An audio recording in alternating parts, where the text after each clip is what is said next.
Halo teman sekalian dimanapun berada, ketemu lagi sama aku Eka.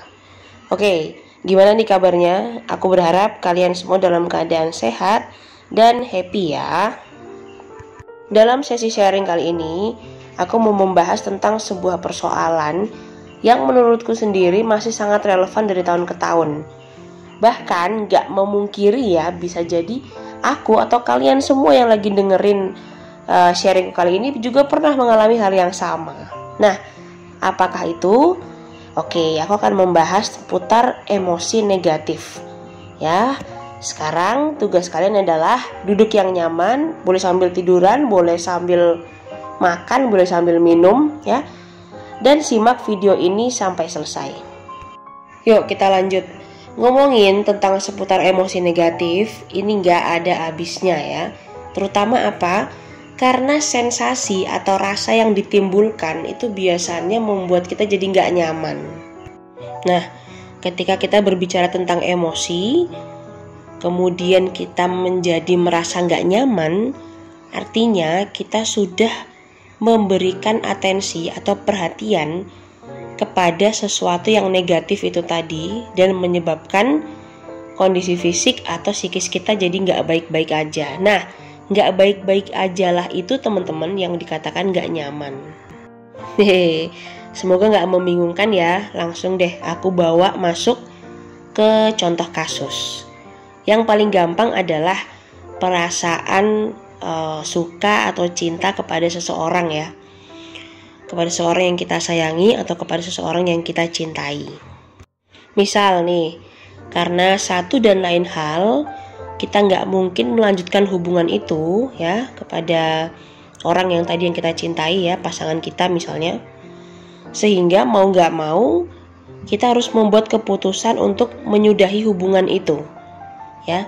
Entah kita hendaki atau kita nggak kehendaki, cuman karena memang satu dan lain hal kita nggak bisa untuk melanjutkan, maka tiba-tiba aja nih ya udahlah diputusin aja atau lebih baik selesai.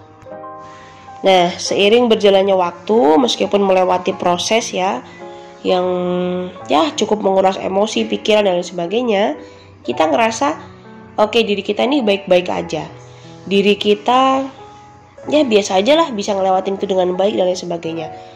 Namun, pada titik tertentu, saat kita ketemu lagi sama orang itu ya, mantan kita nih artinya, atau pasangan yang sudah kita putusin ya, terus tiba-tiba muncul kembali ingatan yang bertubi-tubi tadi tuh dan membuat kita jadi semakin gak nyaman. Padahal di awal kita ngerasa kalau kita udah baik-baik aja.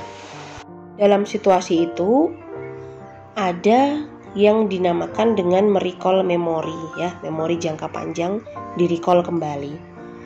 Perlu kita pahami sebenarnya semua kejadian di masa lalu yang sudah pernah kita lampaui itu sifatnya netral teman-teman ya, sifatnya netral. Jadi sebenarnya nggak ada yang paling sakit atau tidak ada yang paling membahagiakan, sifatnya netral.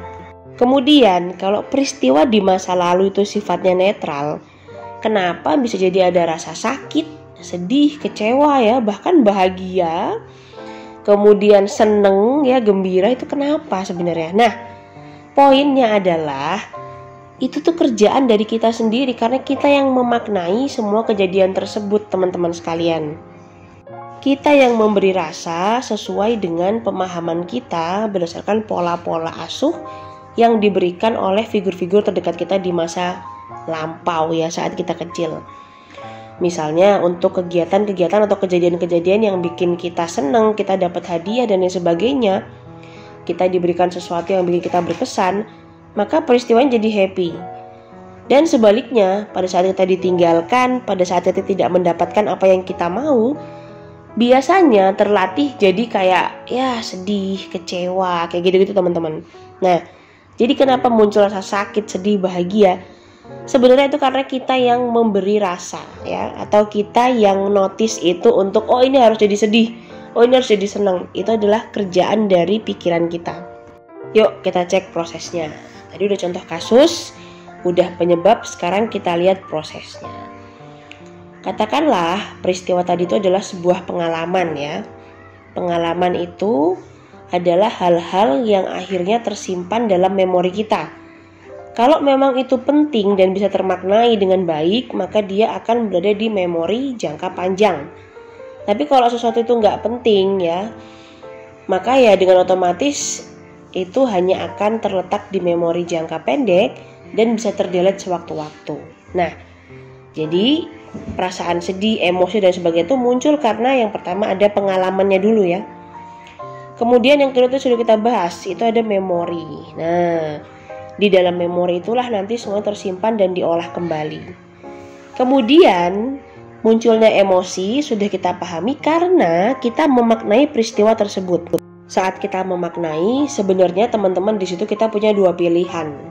Yang pertama, kita mau menjadikan pengalaman itu sebagai sesuatu yang positif atau yang negatif. Maka muncul ada yang namanya emosi positif dan emosi negatif. Ketika kita memetakan itu dan notice sebagai oh itu hal yang jelek, hal yang negatif, bikin aku nangis, kecewa, marah, maka emosinya pun jadi negatif. Namun kalau kita bisa melihat dari sisi yang lain, oke, ada proses pendewasaan yang aku dapat di situ. Akhirnya aku berani membuat keputusan, aku berani keluar dari masalahku, maka yang muncul adalah emosi positif. Nah, kemudian tadi sempat dibahas ya, ada selang waktu di situ. Selang waktu beberapa lama dan kemudian ketemu lagi nih dengan orang yang dulu pernah kita cintai misalnya. Nah, di situ muncul kembali energi yang tadi kita anggap oh udah nggak apa-apa, udah baik-baik aja. Muncul lagi emosinya. Nah, karena tadi kita memaknainya dengan sesuatu yang positif atau negatif, itu yang tahu hanya masing-masing dari kita ya.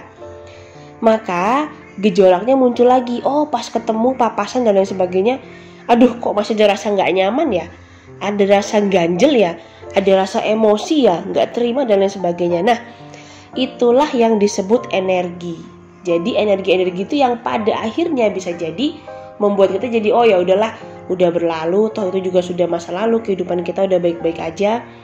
Aku udah punya kehidupan yang baru, dia udah punya kehidupan yang lain, dan kita melanjutkan hidup masing-masing. Nah, setiap energi ini memiliki getaran yang berbeda-beda teman-teman. Nah, getaran inilah yang berikutnya atau kedepannya akan membentuk sebuah kekuatan baru di dalam diri kita.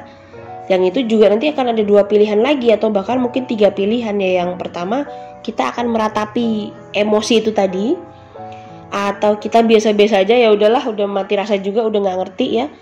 Atau yang berikutnya adalah oke, ya udah, ini jadi kekuatan baru buat aku, ini jadi sebuah tantangan baru untuk aku menjalani hidup dengan lebih baik.